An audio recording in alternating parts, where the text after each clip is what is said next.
Namaskar. Welcome to another episode of Editorial. You see, when the government talks to us, they talk about how prosperous we are, how the whole world is looking at our economy, how our economy is so enamoring that every individual in this world wants to come and invest in the economy. This is how it has been projected through social media, through whatever media. This is how it has been projected. This is the mirage that has been created. Let me tell you the reality. The reality is, this time around, our FDI, foreign direct investment, our net foreign direct investment is $0.3 billion. That is 2024-25. This is a matter of concern, and this is going to affect not only the rich Indians, but also a common Indian. Let's get right into the show. Now, before I get into why, how, analysis, vagare, let's try and understand the problem. You see, the problem is that it is not that nobody is investing in India. It is not that foreign direct investment is not coming in India. Of course, it is not coming in India the way it should. There is no debate about it. But it is not that to 2024-25 it has been the worst. You see, foreign direct investment has been coming the way it has been coming always. But somewhere down the line, Indian FDIs, repatriation that is happening from India, companies taking back their money, is become much more higher than what it used to be. And just see the screen in front of you. In fact, 2016-17, our net FDI was $35 billion, 2017-18, $30 billion, 18-19, $30.7 billion, 19-20, $43 billion, 2021, $44 billion, 21-22, $38 billion, 22-23, $28 billion, 23-24, $10.1 billion, and 24-25, the inflow is more or less the same. It is more or less the same $58 billion. That has been the inflow. But the outflow, if you notice, that is the orange patch that goes below. The outflow, especially from repatriation and disinvestment, has almost touched $50 million. So money, the outflow minus the inflow, or rather inflow minus the outflow, the result you get is $0.3 billion of FDI, foreign direct investment in India. So two problems. If you bifurcate this, two problems. First of all, our inflow is less. $50 billion is no great inflow. Even if you say, if you look at it from a gross FDI perspective. And almost the same amount going out. My God, that is dangerous. The first thing we need to understand is, why are people not investing in India? And the reason is that, why are Indians now not investing in India and sending money abroad? And also the fact is, why are Indian foreigners who have invested in India now taking their money back? Why are they disinvesting? See, the answer to all of this is one. This entire concept about ease of doing business in India, one window, come to India, make in India, do in India, start up India, all this concept is purely concept, like most of the Bharatiya Janata Party and Narendra Modi programs. These are all good sounding words, beautiful caption. Beti Bachao, Beti Padhao campaigns. Swachha Bharat campaign. These sounds are beautiful. Some good copywriter writes all these lines and gives it with a fantastic logo, but it starts there and ends there. It doesn't move further. Now, I talk about common people. I talk about middle class Indians.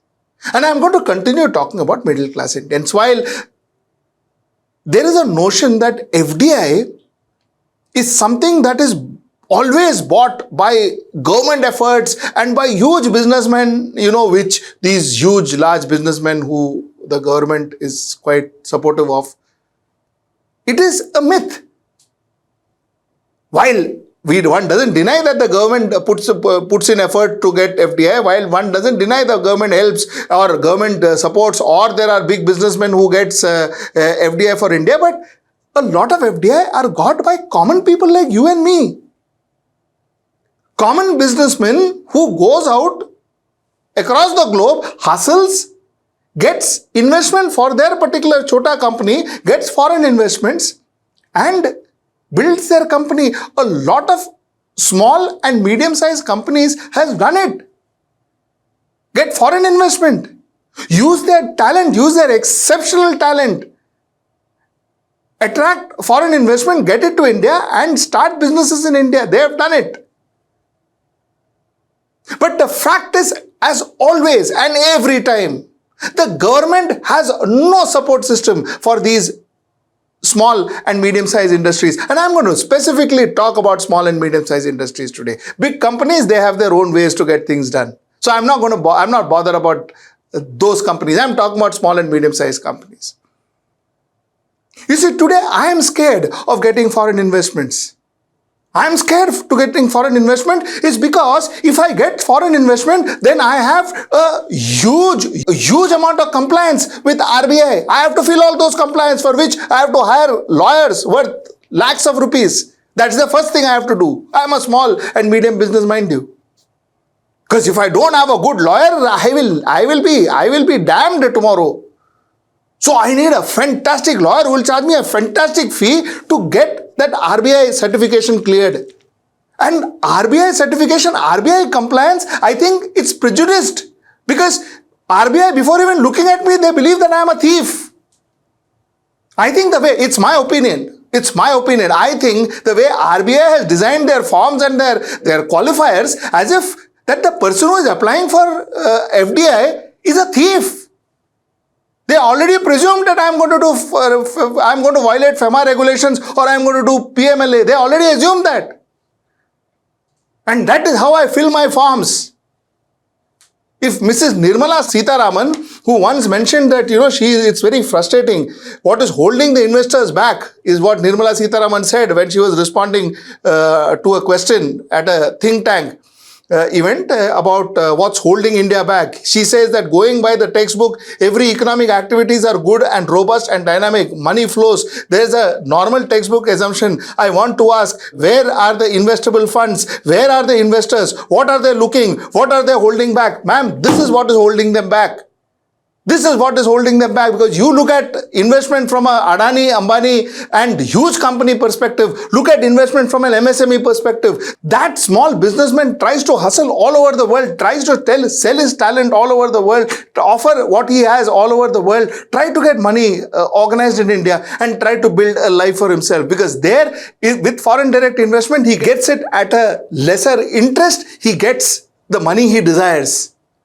He or she tries it and that's how they get it. But then your compliances, your RBI makes it so difficult. The process is so difficult. The process is so painstaking that a common man cannot do it.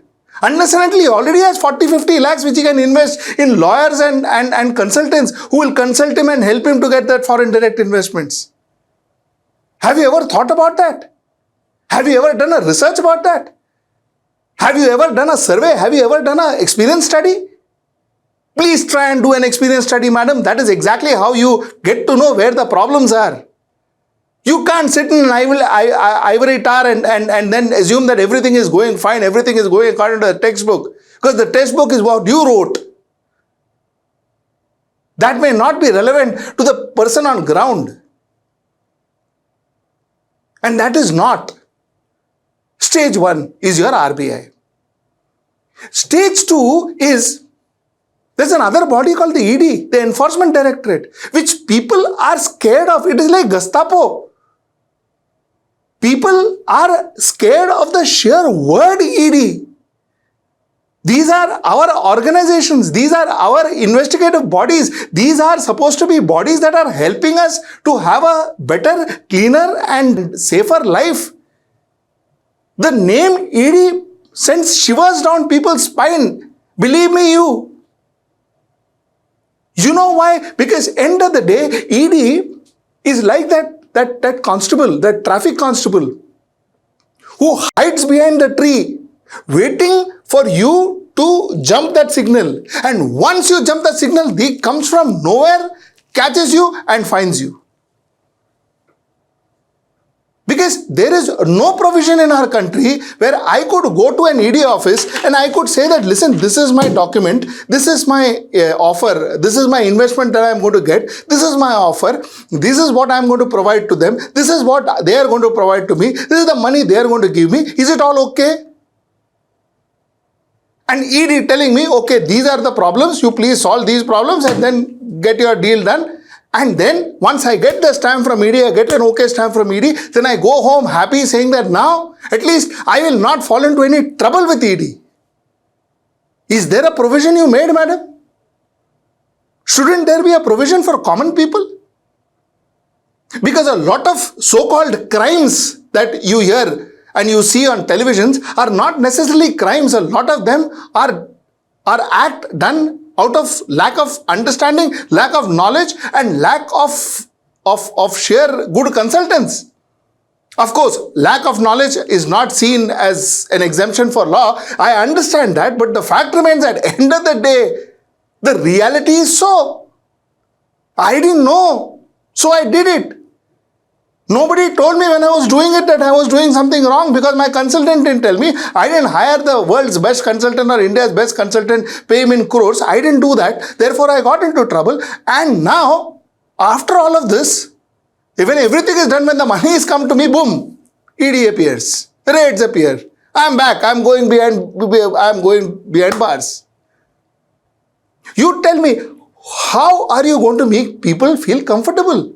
Are you, the government of India and Mrs. Nirmala Sitharaman, saying that, madam, only rich people, super rich people, the super businessmen, whoever, the super businessmen, only they have the right to get FDI and deal with FDI and deal with foreign funds and all that? Because nobody dares to go and check with them. There'll be no raids that we have ever heard of. So that doesn't happen to them. But a common man, one error, and you are tied up for life.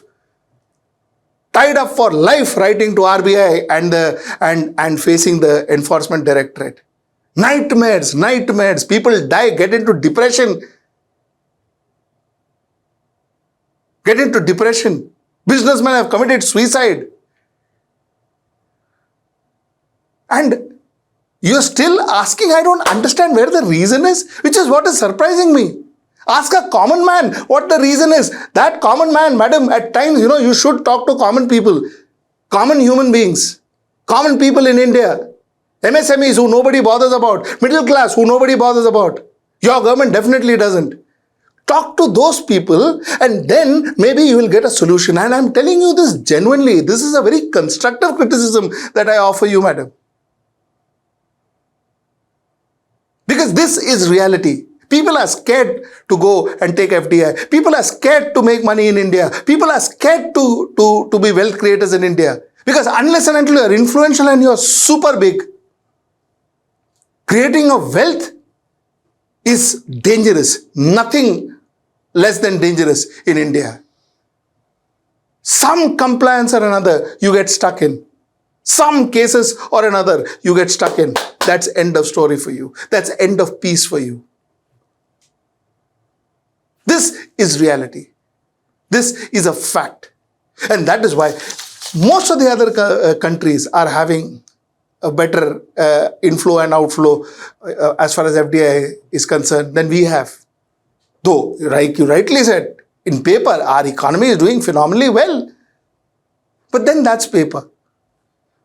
I hope this reality dawns into our country. I hope this reality dawns into people who are taking decisions, who are making decisions for us. I hope this reality, this agencies that you've created for possibly a lot of it for your own political needs, these agencies work as a friend to the businessman rather than, work as a foe, work as something that a businessman dreads. I hope I have made my point clear. Till I see you next time. That's tomorrow at 10. नमस्कार.